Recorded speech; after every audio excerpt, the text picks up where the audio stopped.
اعوذ باللہ من الشیطان الرجیم بسم اللہ الرحمن الرحیم الطلاق مرتان،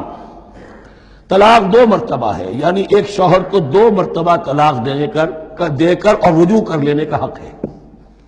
ایک دفعہ طلاق دی اور عدت کے اندر رجوع کر لیا، ٹھیک ہے، پھر طلاق دی اور عدت کے اندر رجوع کر لیا، ٹھیک ہے، تیسری مرتبہ طلاق دی، اب رجوع نہیں کر سکتا۔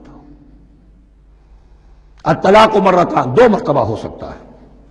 فَإِمْسَاكٌ بِمَعْرُوفٍ أَوْ تَسْرِيحٌ بِإِحْسَانٍ، اب اس کے بعد فیصلہ کرو، یا تو روکو اس کو اپنے گھر میں تو وہ بھی نیکی کے ساتھ، بھلائی کے ساتھ، تنگ کرنے کے لیے نہیں،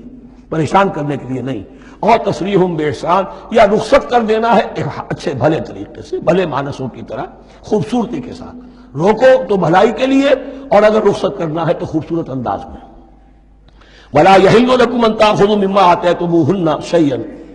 اور تمہارے لیے ہرگز جائز نہیں ہے کہ جو کچھ تم نے انہیں دیا تھا اس میں سے کچھ بھی واپس لو، جو بھی تم نے انہیں مہر دیا تھا اس میں سے کچھ واپس نہیں لے سکتے جب تم طلاق دے رہے ہو۔ ہاں اگر عورت طلاق مانگے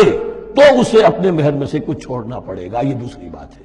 لیکن جب بر طلاق دے رہا ہے تو پھر وہ نہیں روک اس کو اس میں سے جو بھی کچھ دیا ہو، یہاں تک کہ آیا ہے کہ اگرچہ تم نے ان کو احداہن قنطارا، سونے کے ڈھیر دیے ہوں، ان میں سے بھی کچھ نہیں لے سکتے واپس۔ وَلَا يَحِلُّ لَكُمْ أَن تَأْخُذُوا مِمَّا آتَيْتُمُوهُنَّ شَيْئًا إِلَّا أَن يَخَافَا أَن لَا يُقِيمَا حُدُودَ اللَّهِ، البتہ اگر وہ دونوں یہ سمجھیں کہ ہم حدود اللہ کو قائم نہیں رکھ سکیں گے۔ مراد کیا ہے کہ فیملی لائف کے ضمن میں جو اللہ نے احکام دیے ہیں، جو آداب ہیں، جو ان کے مقاصد ہیں، وہ ہمارے مابین اتنی موافقت مزاجی نہیں ہے کہ ہم ساتھ چل سکیں۔ ایک عورت اگر یہ محسوس کرتی ہے فَإِنْ خِفْتُمْ أَلَّا يُقِيمَا حُدُودَ اللَّهِ فَلَا جُنَاحَ عَلَيْهِمَا فِي مَا افْتَدَتْ بِهِ، پھر اگر اس کا یہ خیال ہے کہ یہ نہیں رکھ سکیں گے تو پھر کوئی حرج نہیں ہے ان دونوں پر کہ جو کچھ دے دلا کر عورت فدیے میں اپنے آپ کو چھڑا لے، یعنی کہہ کہ ٹھیک ہے تم نے مجھے 10 لاکھ مہر دیا تھا، میں 5 لاکھ تمہیں واپس کرتی ہوں،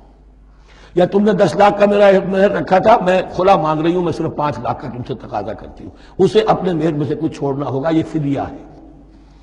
تلک حدود اللہ فلا تعتدوها،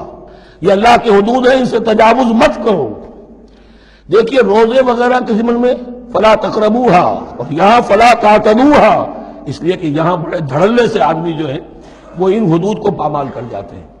قانون یہی رہ جاتا ہے، روح اس کی ختم ہو جاتی ہے۔ وَمَن يَتَعَدَّ حُدُودَ اللَّهِ فَأُولَٰئِكَ هُمُ الظَّالِمُونَ، اور جو اللہ کے حدود سے تجاوز کرتے ہیں وہی ظالم لوگ ہیں۔ فَإِن طَلَّقَهَا، اب اگر تیسری مرتبہ طلاق دے دی، الطلاق مرتان تو ہو چکا، اس کے بارے میں سارے احکام آ گئے، لیکن اب اگر دے دی مراد ہے تیسری مرتبہ، فَإِن طَلَّقَهَا فَلَا تَحِلُّ لَهُ مِن بَعْدُ حَتَّىٰ تَنكِحَ زَوْجًا غَيْرَهُ، تو اب وہ اس کے لیے جائز نہیں ہوگی جب تک کہ وہ عورت کسی اور شوہر سے شادی نہ کرے۔ اس کو حلالہ کہتے ہیں، لیکن یہ حلالہ کروانا یا کرنا اور کسی کے ساتھ یہ معاہدہ کرنا تم شادی کر لو پھر طلاق دے دینا، اس پر لعنت فرمائی ہے، حضور نے لعنت فرمائی ہے۔ اور ہمارے ہاں علم میں آتی ہے، یہ بات سننے میں آتی ہے کہ بہت سے علماء نے اس کو دھندا بنا رکھا ہے۔ حلالہ مولوی مشہور ہیں مختلف شہروں کے اندر۔ فَإِن طَلَّقَهَا فَلَا تَحِلُّ لَهُ مِن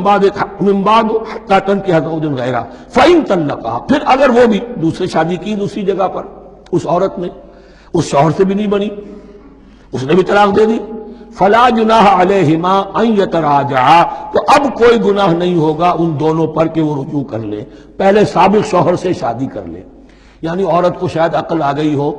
کوئی اسی کی زیادتی تھی کہ پہلے شوہر کے ہاں بس نہیں سکی، اب دوسری مرتبہ کا تجربہ ہو گیا تو اس کے کان ہو گیا کہ کوئی غلطی میری ہی ہے، اب شاید دوبارہ وہ اپنے شوہر کی طرف، سابقہ شوہر کی طرف رجوع کرنا چاہے تو اس کی اجازت ہے۔ ان ظنّا ان یقیما حدود اللہ، اگر ان کو یہ یقین ہو کہ وہ اللہ کے حدود کی پاسداری کر سکیں گے۔ اللہ کے حدود جو ہیں احکام شریعت، ان کو بہرحال مد نظر رکھنا ہے اور فائق رکھنا ہے۔ وَتِلْكَ حُدُودُ اللَّهِ يُبَيِّنُهَا لِقَوْمٍ يَعْلَمُونَ، اور یہ وہ حدود ہیں اللہ کے جن کو وہ واضح کر رہا ہے، کھول کھول کر بیان کر رہا ہے ان لوگوں کے لیے کہ جو علم حاصل کرنا چاہیں۔ ترجمہ یہ ہوتا ہے عام طور پر جنہیں علم حاصل ہے، اصل میں کسی وقت فعل کو طلب فعل کے معنی میں استعمال کیا جاتا ہے عربی زبان میں، یعلمون جو جاننا چاہیں، جن کے اندر طلب ہے علم کی۔